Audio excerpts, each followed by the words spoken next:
सुबह का समय था। धूप की हल्की किरणें सड़क के किनारे बने पेड़ों के पत्तों से होकर नीचे गिर रही थीं।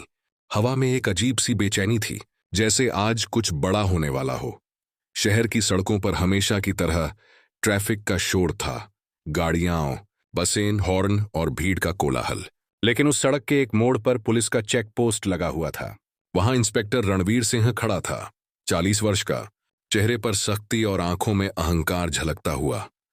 उसकी वर्दी हमेशा की तरह चमक रही थी, टोपी एकदम सीधी और मूंछें तनी हुई। उसे अपनी ड्यूटी से प्यार था, मगर उस प्यार के साथ जुड़ा था एक अहंकार। मैं कानून हूं और मेरे सामने कोई नहीं। उसने अपने कांस्टेबल्स को आदेश दिया, आज कोई नहीं बचेगा, समझे?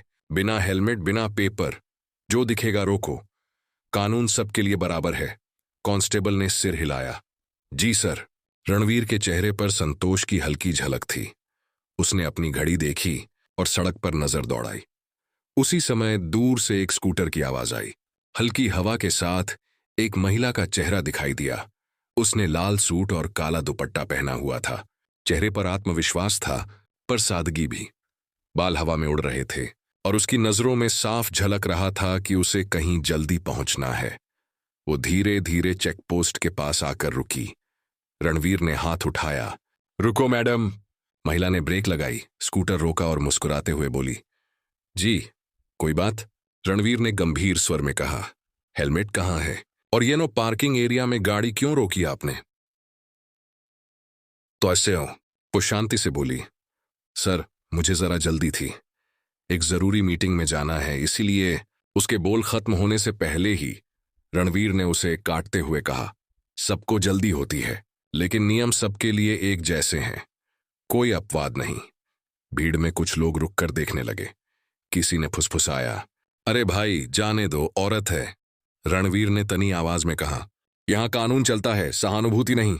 महिला के चेहरे पर मुस्कान गायब हो चुकी थी।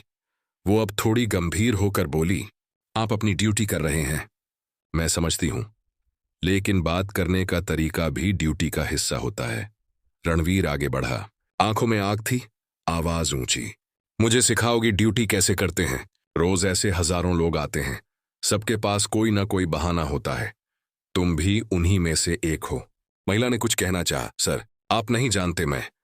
वो वाक्य पूरा नहीं कर पाई थी कि रणवीर बीच में बोल पड़ा, मुझे जानने की जरूरत नहीं, अभी लाइसेंस दिखाओ। वो अपने बैग में हाथ डालती है, फाइलें निकालती है, लेकिन एक झोंके से फाइलें जमीन पर गिर जाती हैं। वो झुककर उन्हें उठाने लगती है। रणवीर व्यंग्य से हंसता है, इतनी जल्दी है कि खुद को संभाल नहीं पा रही। भीड़ में हल्की हंसी गूंज उठती है। महिला की आंखों में अब गुस्से की हल्की चमक है, लेकिन वो खुद को रोकती है। वो सीधी खड़ी होकर रणवीर की आंखों में देखती है और धीरे से कहती है, आप नहीं जानते आप किससे बात कर रहे हैं?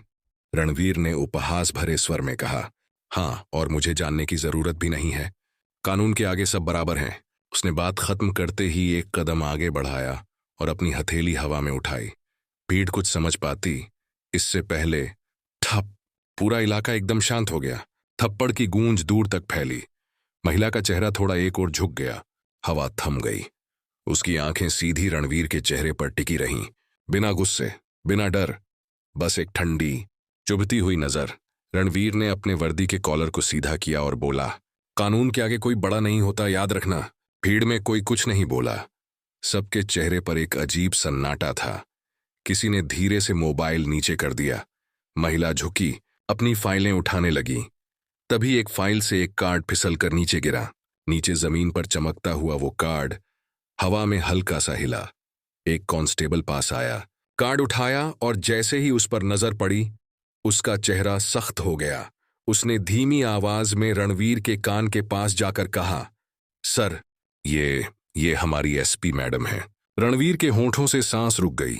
उसने धीरे धीरे कार्ड देखा। उस पर साफ साफ लिखा था, खुशी Deshmukh, superintendent of police. Ranveer के हाथ कांपने लगे। उसका गला सूख गया। भीड़ में फुसफुसाहट शुरू हो गई, अरे ये तो एसपी मैडम हैं, इन्होंने तो अभी अभी थाने का इंस्पेक्शन किया था, अब तो गया ये इंस्पेक्टर। रणवीर के चेहरे का रंग उड़ गया। उसने कदम पीछे खींचे। एसपी खुशी ने धीरे धीरे कार्ड उठाया, धूल झाड़ी और रणवीर की आंखों में देखते हुए बोली, अगर मैं आम लड़की होती तब भी क्या आपको ये हक था कि आप मुझे थप्पड़ मारते? उसकी आवाज बहुत शांत थी, मगर हर शब्द तलवार की तरह चुभ रहा था। रणवीर कुछ नहीं बोला। उसकी नजरें अब जमीन पर थीं। भीड़ पूरी तरह शांत हो चुकी थी। किसी की हिम्मत नहीं थी कुछ कहने की। सिर्फ हवा की आवाज थी और रणवीर के भीतर का डर, जो उसके चेहरे पर साफ झलक रहा था। खुशी ने अपने स्कूटर की चाबी उठाई, फाइलें संभाली और बिना कुछ कहे वहां से चल दी। उसकी स्कूटर की आवाज धीरे धीरे दूर जाती रही, लेकिन उस आवाज के पीछे छूट गई एक गूंज। वो थप्पड़ जिसने सिर्फ गाल नहीं, एक सोच को भी झकझोर दिया था। रणवीर वहीं खड़ा रह गया। उसके कानों में वही शब्द गूंज रहे थे, अगर मैं आम लड़की होती तब भी क्या आपको ये हक था? उसने अपनी टोपी उतारी, माथे पर हाथ रखा और आसमान की ओर देखा। सूरज की रोशनी अब और तेज हो चुकी थी।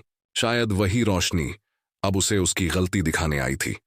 भीड़ धीरे धीरे छूट गई, लेकिन उस जगह की मिट्टी पर उस थप्पड़ की आवाज जैसे दर्ज हो चुकी थी। वो आवाज जो अब रणवीर की जिंदगी बदलने वाली थी। चेकपोस्ट पर अब सन्नाटा पसरा हुआ था। कुछ मिनट पहले जो जगह ट्रैफिक और आवाजों से भरी थी, अब वहां सिर्फ हवा का शोर था। इंस्पेक्टर रणवीर वहीं खड़ा था, जैसे किसी ने उसके पैरों को जमीन में गाड़ दिया हो। चेहरे पर पछतावे की परछाई थी, लेकिन अब कुछ भी कहने या करने के लिए बहुत देर हो चुकी थी। भीड़ के कुछ लोग अब धीरे धीरे फुसफुसाने लगे, यार ये तो बड़ी गड़बड़ हो गई। इन्होंने एसपी मैडम को थप्पड़ मार दिया।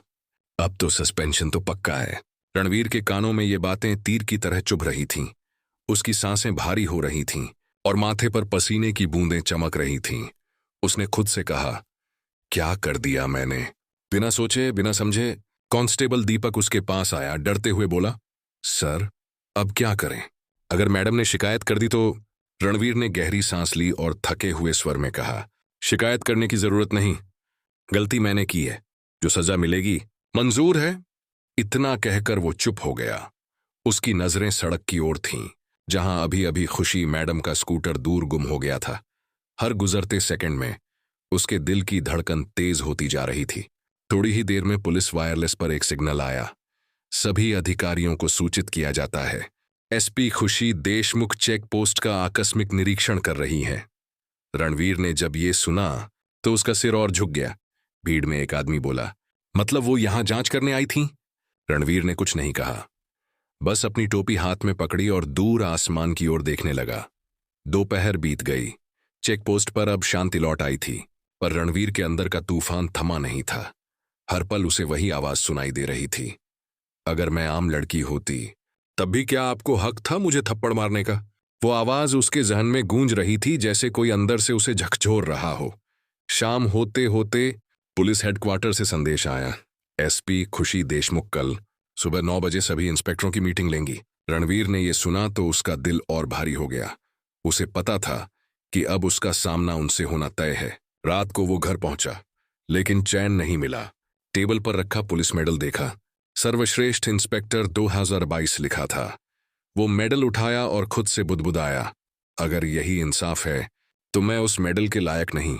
उसकी बीवी ने पूछा, क्या हुआ रणवीर, आज इतने चुप क्यों हो? वो कुछ पल चुप रहा, फिर बोला, आज मैंने अपनी ड्यूटी नहीं निभाई, मैंने इंसानियत खो दी। बीवी ने कुछ नहीं कहा, बस उसके हाथ पर हाथ रखा। रणवीर की आंखें नम हो गईं। अगले दिन सुबह पुलिस हेडक्वार्टर में मीटिंग हॉल भरा हुआ था। सभी इंस्पेक्टर, सब इंस्पेक्टर और स्टाफ मौजूद थे। रणवीर सबसे पीछे की पंक्ति में बैठा था, सिर झुका हुआ, आंखें जमीन पर। दरवाजा खुला और एसपी खुशी देशमुख अंदर आईं। वो वही लाल सूट पहने थीं, लेकिन अब वर्दी में नहीं, बल्कि एक सामान्य सादे अंदाज में। सभी खड़े हो गए। उन्होंने सबको बैठने का इशारा किया। उनकी आवाज शांत थी, पर हर शब्द दिल को छू रहा था। कभी कभी हम वर्दी पहनकर भूल जाते हैं कि वर्दी के नीचे भी एक इंसान होता है, और सामने वाला चाहे कोई भी हो, उसे सम्मान देना हमारी ड्यूटी का सबसे पहला हिस्सा है। कमरा एकदम शांत था। हर इंस्पेक्टर ध्यान से सुन रहा था। खुशी ने आगे कहा, कल मैंने एक चेकपोस्ट पर अपनी पहचान छुपाकर एक प्रयोग किया। मैं देखना चाहती थी कि हमारे अधिकारी आम जनता के साथ कैसा व्यवहार करते हैं। रणवीर का दिल धड़कने लगा। कमरे की हवा भारी हो गई। वो बोली, एक इंस्पेक्टर ने मुझे बिना वजह रोका, मेरे सवाल पूछने पर गुस्सा किया और फिर थप्पड़ मार दिया, लेकिन वो रुकी। सबकी नजरें अब उन्हीं पर थीं। उस इंस्पेक्टर ने बाद में जो महसूस किया वही असली इंसानियत है। गलती हर कोई करता है, लेकिन उसे मान लेना आसान नहीं होता। रणवीर ने सिर उठाया। उसकी आंखों में आंसू थे। खुशी की नजरें उससे मिलीं, पर उनमें गुस्सा नहीं बल्कि गहरी समझ थी। वो आगे बढ़ीं और बोलीं, इंसाफ का मतलब सिर्फ सजा नहीं, सुधार भी है। उन्होंने रणवीर की ओर इशारा किया और कहा, इंस्पेक्टर रणवीर सिंह, कल आपने जो किया वो गलत था, लेकिन आपने अपने कर्म की जिम्मेदारी ली। यही आपको दूसरों से अलग बनाता है। मैं चाहती हूं कि बाकी सब आपसे ये सीखें। पूरा हॉल तालियों से गूंज उठा। रणवीर खड़ा हुआ। उसकी आंखों से आंसू गिर रहे थे। वो बोला, मैडम, मैंने आपको थप्पड़ नहीं मारा था, मैंने अपनी वर्दी की इज्जत को मारा था। आज से मैं ये कसम खाता हूं, मेरी वर्दी सिर्फ डर नहीं, भरोसा भी देगी। खुशी ने मुस्कुराकर कहा, यही तो हमें चाहिए, डर से नहीं, दिल से काम करने वाले पुलिस वाले। कमरे में तालियों की गूंज थी और रणवीर के चेहरे पर एक सुकून, वो सुकून जो पछतावे से जन्मा था लेकिन इंसाफ में बदल गया। उस मीटिंग के बाद रणवीर सिंह की जिंदगी जैसे एक मोड़ पर आ खड़ी हुई थी। वो वही इंस्पेक्टर था, वही वर्दी, वही दफ्तर, वही लोग, पर अब उसकी नजरें बदल चुकी थीं। पहले जहां वो सड़क पर हर इंसान में गलती ढूंढता था, अब वो हर चेहरे में कहानी देखने लगा था। सुबह जब वो अपनी बाइक से थाने पहुंचता तो पहले की तरह सीटी बजाते हुए नहीं, बल्कि धीरे धीरे आसपास के लोगों को देखता। कौन मदद चाहता है, कौन मुश्किल में है। उस दिन वो चेक पोस्ट पर ही था, वही जगह जहां कुछ दिन पहले उसने एसपी खुशी को थप्पड़ मारा था। अब वो जगह उसके लिए एक सीख का मंदिर बन गई थी। एक छोटा सा लड़का वहां फूल बेच रहा था। गर्मी में पसीना बह रहा था और लोग बिना देखे गुजर जा रहे थे। रणवीर ने गाड़ी रोककर पूछा, क्या नाम है बेटा? आरव साहब। स्कूल क्यों नहीं जा रहे? लड़के ने धीरे से कहा, माँ बीमार है, पैसे कमाने पड़ते हैं। रणवीर कुछ पल चुप रहा। उसने जेब से कुछ पैसे निकाले और कहा, ये ले, लेकिन स्कूल भी जाना शुरू कर, मैं रोज पूछूंगा। झूठ बोला तो चालान काट दूंगा। लड़के ने मुस्कुराते हुए सलाम किया। रणवीर की आंखों में चमक थी। वो पहली बार डर नहीं, दया से मुस्कुरा रहा था। शाम को जब वो थाने लौटा तो कांस्टेबल दीपक ने पूछा, सर, आज कुछ अलग लग रहे हैं, सब ठीक है? रणवीर ने हंसते हुए कहा, हाँ दीपक, आज पहली बार महसूस हुआ वर्दी सिर्फ ताकत नहीं, जिम्मेदारी है। दीपक ने कहा, कल एक बुजुर्ग आदमी आया था, कह रहा था कि बेटे ने घर से निकाल दिया, वो मदद चाहता है। रणवीर ने तुरंत कहा, उसे बुलाओ। कुछ देर में एक दुबला पतला झुर्रियों वाला बुजुर्ग अंदर आया। हाथ कांप रहे थे, आंखों में आंसू थे। साहब, मेरा बेटा मुझे घर से निकाल चुका है, मैंने तो बस उसके बच्चों के लिए खिलौने लाए थे, पर उसने कहा अब आपको रहने की जरूरत नहीं। रणवीर ने धीरे से कुर्सी से उठकर उसके पास जाकर कहा, चिंता मत करो बाबा, आज रात आप अकेले नहीं रहेंगे। उसने कांस्टेबल से कहा, इसे स्टेशन के पीछे वाले कमरे में रहने दो और खाना भेजो। बुजुर्ग की आंखों से आंसू निकल पड़े। बेटा, तू भगवान भेजा इंसान है। रणवीर मुस्कुराया, नहीं बाबा, मैं बस एक पुलिस वाला हूं जिसने इंसानियत याद कर ली है। उस रात जब रणवीर थाने की छत पर बैठा था तो उसकी नजरें दूर आसमान की ओर थीं। सामने तारों की झिलमिलाहट थी और मन में शांति। वो सोचने लगा, जिस थप्पड़ ने मेरी इज्जत गिराई थी, वही थप्पड़ मेरी जिंदगी का सबसे बड़ा सबक बन गया। कभी कभी हमें टूटना पड़ता है ताकि हम खुद को समझ सकें। उसी वक्त उसका मोबाइल बजा। एसपी खुशी का कॉल था। इंस्पेक्टर रणवीर, कल सुबह 8 बजे एक एनजीओ में पुलिस टीम की मीटिंग है, मैं चाहती हूं कि तुम वहां मेरे साथ चलो। जी मैडम। अगले दिन वो खुशी मैडम के साथ गया। वहां सड़क किनारे रहने वाले गरीब बच्चों के लिए हेल्थ कैंप लगा था। खुशी खुद बच्चों को खाना बांट रही थी, मुस्कुराते हुए, बिना किसी अहंकार के। रणवीर कुछ देर तक बस उन्हें देखता रहा। वो सोच नहीं पा रहा था कि ये वही औरत है जिसे उसने थप्पड़ मारा था और वो अब भी इतनी शांति से उसकी इज्जत कर रही है। खुशी ने उसकी ओर देखा और बोली, रणवीर, इंसाफ सिर्फ कोर्ट में नहीं, दिल में भी होता है। तुम्हारा बदलाव देखकर अच्छा लगा। अब लोगों के लिए काम करो, डराने के लिए नहीं, भरोसा दिलाने के लिए। रणवीर ने सिर झुका लिया। आपने मुझे जो सबक दिया वो जिंदगी भर नहीं भूलूंगा। खुशी ने हल्की मुस्कान दी। गलती इंसान से होती है, लेकिन सुधार वही कर सकता है जो सच में इंसान बनना चाहता है। रणवीर ने बच्चों के बीच जाकर खाना बांटना शुरू किया। एक बच्ची ने उसका हाथ पकड़ा और बोली, साहब, आप गुस्सा नहीं करते क्या? रणवीर ने मुस्कुराकर कहा, अब नहीं बिटिया, अब मैं सिर्फ मुस्कुराता हूं। बच्ची हंस पड़ी। वो हंसी जैसे रणवीर के अंदर की कड़वाहट धो गई। शाम ढल चुकी थी। खुशी और रणवीर दोनों वापस लौट रहे थे। सड़क पर चलते हुए खुशी ने कहा, तुम्हारा बदला हुआ रवैया पूरे थाने को बदल देगा। रणवीर ने कहा, मैडम, कल तक मैं सोचता था कि वर्दी मुझे ताकत देती है, आज समझा, वर्दी मुझे इंसान बनने का मौका देती है। खुशी ने सिर हिलाया। यही सच्चा अधिकारी होता है।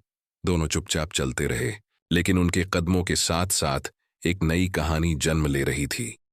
जहां एक इंस्पेक्टर ने गलती से नहीं, बल्कि अपने सुधार से नाम कमाया। कुछ हफ्ते बीत गए थे। रणवीर अब पूरे शहर में एक अलग ही पहचान बना चुका था। वो अब सख्त इंस्पेक्टर नहीं, बल्कि लोगों का इंस्पेक्टर कहलाने लगा था। हर रोज कोई न कोई उसकी मदद से खुश होकर थाने से निकलता। कभी कोई बुजुर्ग, कभी कोई बच्चा, कभी कोई मजबूर औरत। पर आज की सुबह कुछ अलग थी, क्योंकि आज उसे एक असली कसौटी से गुजरना था। थाने में फोन आया, सर, बस स्टैंड के पास एक एक्सीडेंट हुआ है और ड्राइवर भाग गया। रणवीर तुरंत वहां पहुंचा। एक छोटी लड़की घायल पड़ी थी और उसकी मां उसे गोद में लेकर रो रही थी। रणवीर ने बिना देर किए गाड़ी रोकी, बच्ची को अपनी बाहों में उठाया और बोला, एम्बुलेंस आने में वक्त लगेगा, मैं खुद लेकर चलता हूं। वो दौड़ते हुए अपनी जीप में बैठा और हॉस्पिटल की ओर निकल पड़ा। रास्ते में ट्रैफिक था, हॉर्न बज रहे थे, पर रणवीर की आंखों में अब डर नहीं, सिर्फ दया थी। वो वही इंस्पेक्टर था जो पहले बिना हेलमेट वालों को डांटता था। आज वही बच्ची को बचाने के लिए सायरन बजाकर सड़कें खाली करा रहा था। हॉस्पिटल पहुंचते ही उसने डॉक्टरों से कहा, इस बच्ची का इलाज शुरू करो, बिल मैं दूंगा। मां रोते हुए बोली, साहब, आप तो भगवान हो, कोई और होता तो पूछता भी नहीं। रणवीर मुस्कुराया, भगवान नहीं, पुलिस वाला हूं, लेकिन आज पहली बार महसूस हुआ कि दोनों में फर्क सिर्फ नीयत का होता है। उसी वक्त एसपी खुशी देशमुख भी वहां पहुंची। उन्होंने रणवीर को बच्ची के पास खड़ा देखा, कपड़ों पर धूल, आंखों में करुणा। वो पास आईं और बोली, रणवीर, यही तो सच्चा इंसाफ है। कानून किताबों में नहीं, इंसानियत के कामों में जिंदा रहता है। रणवीर ने सिर झुकाया और कहा, आपने कहा था, इंसाफ का मतलब सिर्फ सजा नहीं, सुधार भी है। आज समझ आया, इंसाफ तब पूरा होता है जब दिल साफ होता है। खुशी ने उसकी ओर देखकर कहा, अब तुम वही पुलिस वाले बन गए हो जिसकी इस देश को जरूरत है। रणवीर ने मुस्कुराकर बच्ची का हाथ थामा और आसमान की ओर देखा, जैसे उस थप्पड़ की आवाज अब उसकी आत्मा में गूंज नहीं रही थी, बल्कि एक नई कहानी की शुरुआत बन चुकी थी। इंसाफ, इंसानियत और सम्मान की कहानी।